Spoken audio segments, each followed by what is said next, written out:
what you do, if you can't really hold the utensil very strongly, you wrap it around your hand like this, and then right here is a sleeve, and you stick the marker or the pencil through that, and then you don't have to worry about holding it. And then here's another one.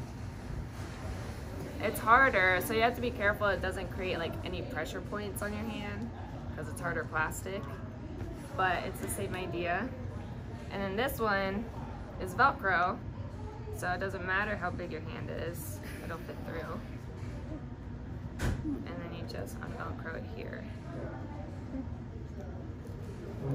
And then what I like to do, and I wasn't able to bring it today because I was driving myself, but I have a tray that I put through these holes, and then I'll put the easel on top of the tray, but you can also do it with the table,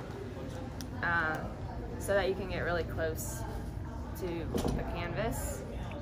But, so here's the Velcro, I forgot to show that. And then you just tighten it. It's pretty cool. I've learned that since I'm in a chair, if I have a cart right next to me where I can get colors and clean things out, that's accessible, and then the easel will be right here in front of me. So I just do back and forth like that.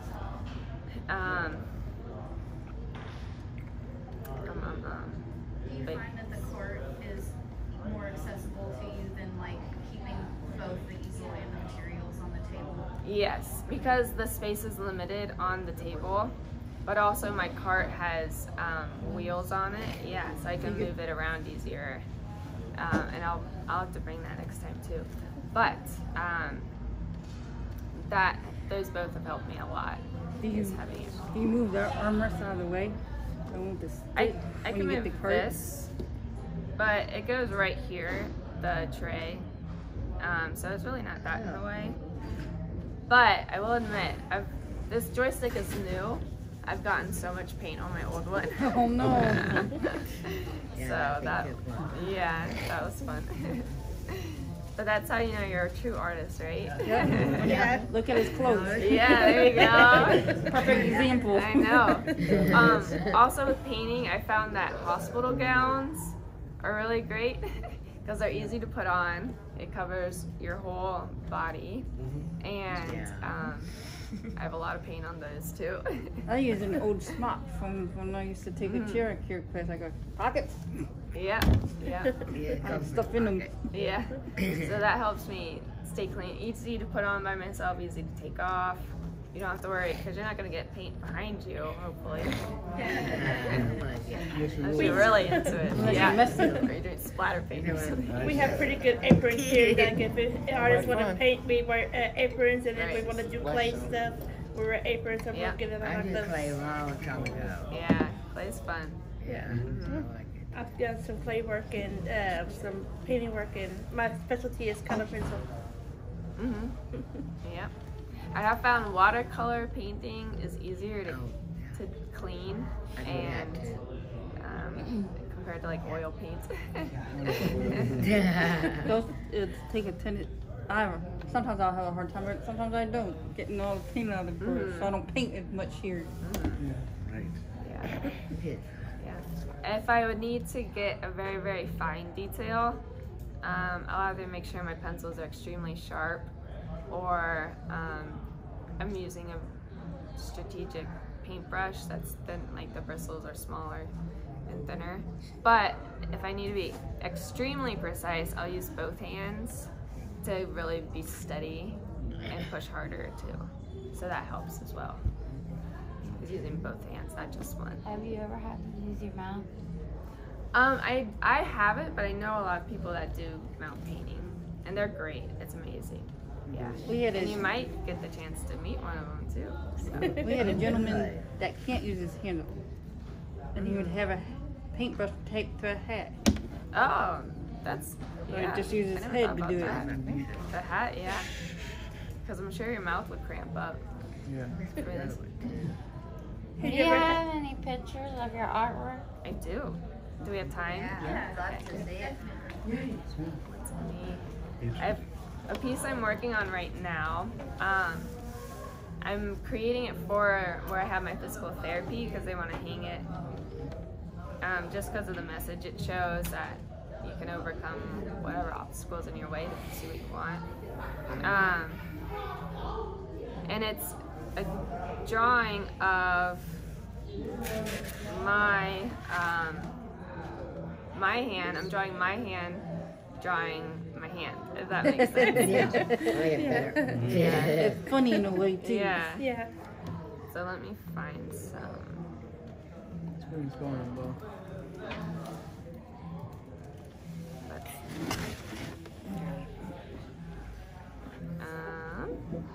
It's coming.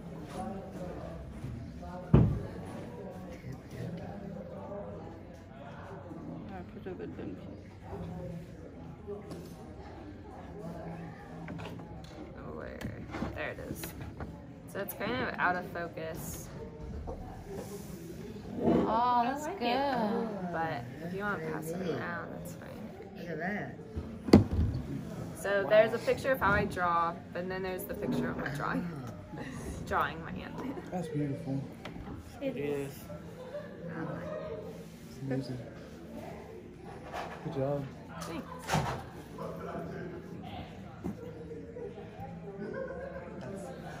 So realistic.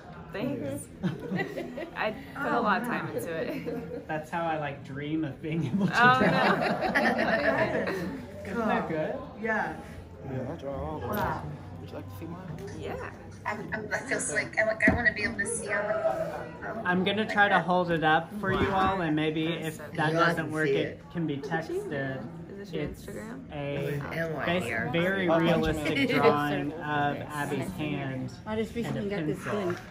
So we're passing it around, and then I'll hold it That's up. so fun. Yeah, we're coming this way right now. Awesome. Thank you, Josh. That's very good.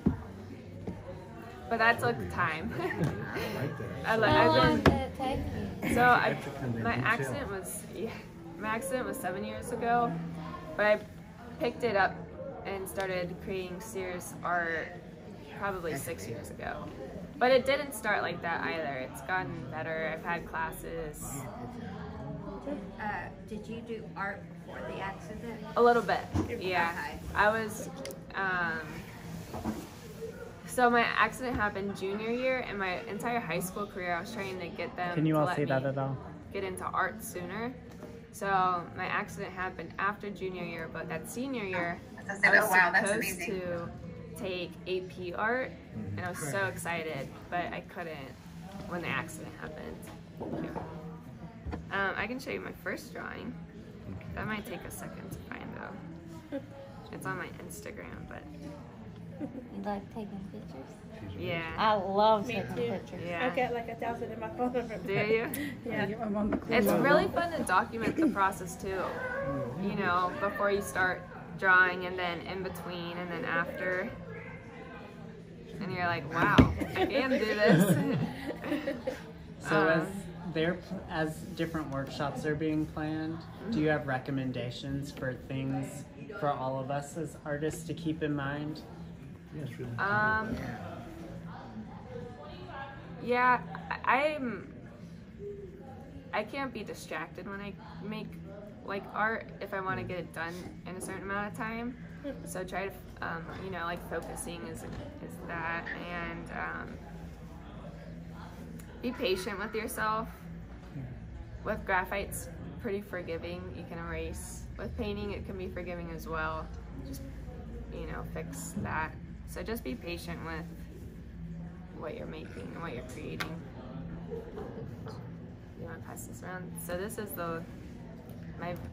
you can grab it. That's another animal. It's the lion. It's I love lions. I remember that day so clearly because I was like, why am I That's beautiful. just sitting here? Like, I need to just try and pick it up again.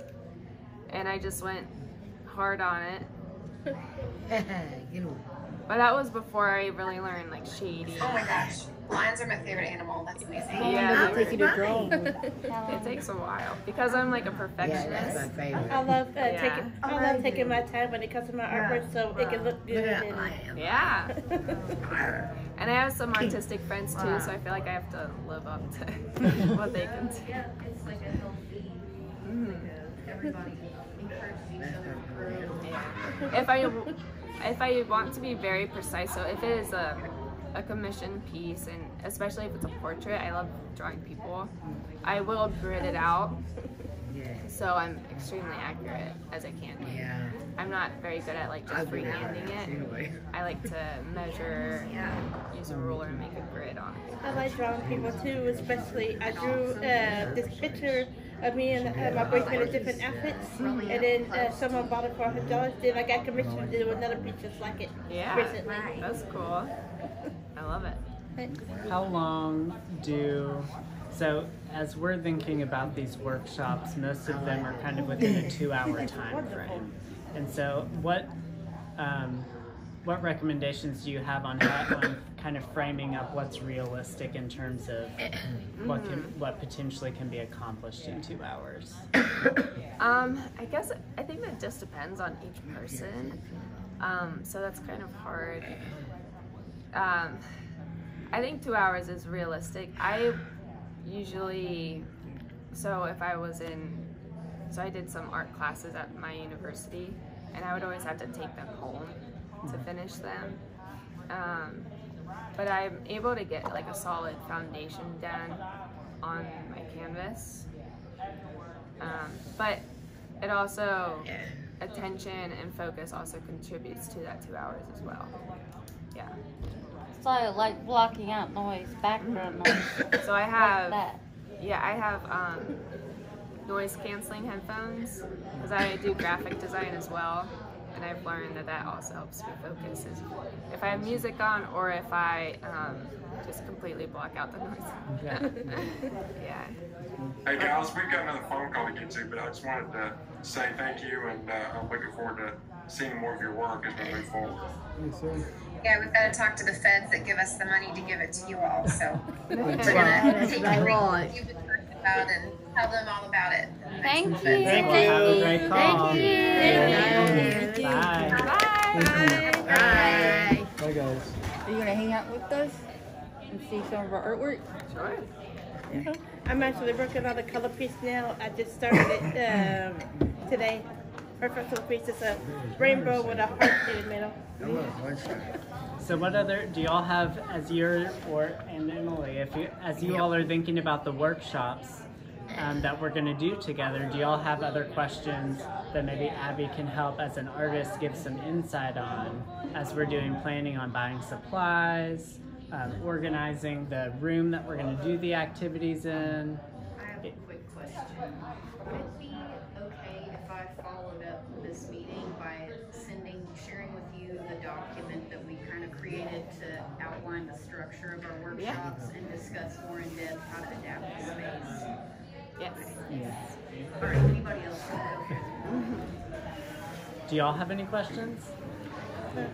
So I had one. Just a minute.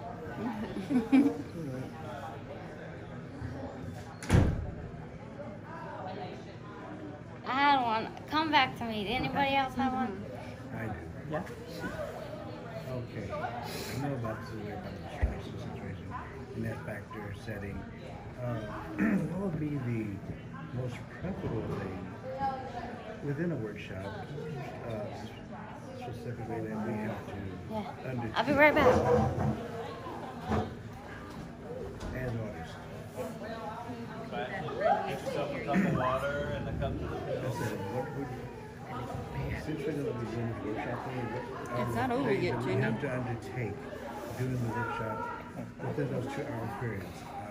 I can speak to that really quick. So that's something that we have a volunteer that comes named Liz Foley. Y'all are familiar with her. On Tuesdays. This is something she does on the regular in the community. And so she has agreed to come next week and do a trial run for the painting and drawing workshops and help you all kind of walk through what you might want to do with people when yours comes up. And so we can talk about that more, like after the meeting's over.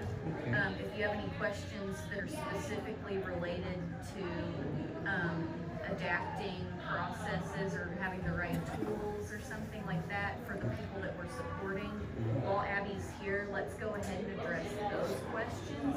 If you're worried about what you're specifically going to do on your workshop, I'll be happy to work with you at any point that I'm here this week, okay? What kind of, I know me and Alicia are doing a collage one together. What kind of glue would we use for that? What's that? The collage workshop? Have you done collage work? I use Mod Podge. I think that's all it's called. And it's like Elmer's glue, but you can paint over it. It's clear and it sticks pretty good. So that's the thing. You can put it on the back and put it down and like paint over it on the front. Yeah. Okay. Yeah. Make sure it sticks good. That's what I was gonna ask. And I think getting back to your question, one of the things that you mentioned was being forgiving with yourself. And so as artists, thinking about as each workshop starts, how do you encourage people to kind of be forgiving that it's not going to be perfect, but also think about how you're learning and kind of just understanding and enjoying the process together. And I think that'll be something that you all, as the workshop leaders, can really help to do in encouraging people, especially if they haven't made art before, to think about that as part of the process, that we're all learning together, and this is a great space for that. And so if they need to understand how to do something new, we can all help them, and it's okay to ask and then to mess it up and then to try some more. It makes perfect sense. Yeah. I have a question, and you might be able to answer it as well. I was telling Emily that I also, I have a kind of, like, for when I taught classes before, kind of like what I did and what I said in the introduction. Would that help at all if I was able to have to take my medicine, you guys, or speak of it and let you know what I said in what I said in those classes for other people to be inspired and to be inspired and you know, do their inspirations and their own thing with the collages and things. I think that'll be something and that'll be a great example for you to share with everybody in here before the activities happen. Because everyone in the room and all the people that come in have different artistic experiences and different ways of working, and so the more that everyone gets to understand that and hear about that will be really important. Okay, great. Yeah. But I think starting with, as you all do a meeting maybe next week, share it together so that everybody can think about how you, in a small amount of time, share that story. Will be really good. I remembered what I was going to say. Is there any special other tools and tools that we can have provided for them, like all different tools, like the ones like those and like different tools to help people like the you? hat would work. Yeah. So they're universal cuffs. Universal cuffs. Yes, or U-cuff. And I can leave these here too because I don't use them at home anymore. Okay. But yeah, it just wraps around your hand. Oh. So this one's Velcro. Nice. And so you can make it tighter, looser. This one's kind of a set size. If I can grab it. You need help? I got it. There we go. This one, there's some paint on it. But this one's kind of one size only. But I believe you can order them in different sizes as well. I like this one the most. The set size? Yeah. This one, this plastic piece where it's bending down can really like cause irritation and pressure. So as long as you take it off and kind of rub it and then put it back on, it works. Yeah. So maybe we think about ordering a whole set, and that way And we can figure out how much they are, but we can have some of the people make it. And there are other different tools too. Yeah, I just started using these at the very beginning. Yeah. But if you have hand function, I don't know. Is there any like You special try kind it of rope out. you can use? No, too? I mean for like other people that come like you. Yeah, so if if you- there's like different tools too, like tools some people might not be able to use their hands at all. So the Like, hat was another good idea, like taping the brush or pencil to. Have you ever used your feet in painting? No. No, not There's me. there's probably people out there that can do it. Oh yeah. I have seen people. Oh yeah. I have seen people. Did you have a question about gloves? Yeah. I was seeing if there's like special kind of glove that you have to use, can use too. Not So, that I know of, Okay. like specifically to hold. Yeah. Not that I know of. Okay. There might be, but. Tell us about that. That's a One? question. You lost half of us already. I wanted to put out there, since the focus of this is going to be like encouraging people to discover like a new outlet through the arts, and we want people to have the freedom to choose subject matter that interests them. But if you could speak at all to like how we can share techniques and knowledge with the people who attend, but still allow them the freedom to be choosing things that they want to create art about. I'd be interested in hearing that, because I know that you'll go to like a sip and paint in the community and there's like one thing that everyone's doing. And since we're having a showcase for all of this stuff at the end, like that's been floating around in my mind. So if anyone has any thoughts about like what that would look like how the angle that we want to take when we're like sharing this project with the community, Would you want to go by category, maybe? So not one specific. Yeah, because I totally get what you mean. Like doing still lives can drive me nuts, but some people like drawing still lives. So I think one, finding inspiration, but also maybe having not totally restricted, but like I said, like a category of what we're inspired from, or like some of like animals or something. Yeah. Kind of like a theme. A that theme. There's a lot of theme, like choice within. How about abstract? Yeah. I'm not gonna pretend to actually abstract right now. Yeah. That's awesome. Would it be better if we had like different references and stuff, like things that are already drawn, or like for different people, different ideas for people that haven't already done it and stuff? I personally like to create, not really base it or from something. I like getting inspired from like colors or ideas, but then creating my own twist on it. If that answers that question. The same way I like it too. It's pretty cool. Yeah. Thank you.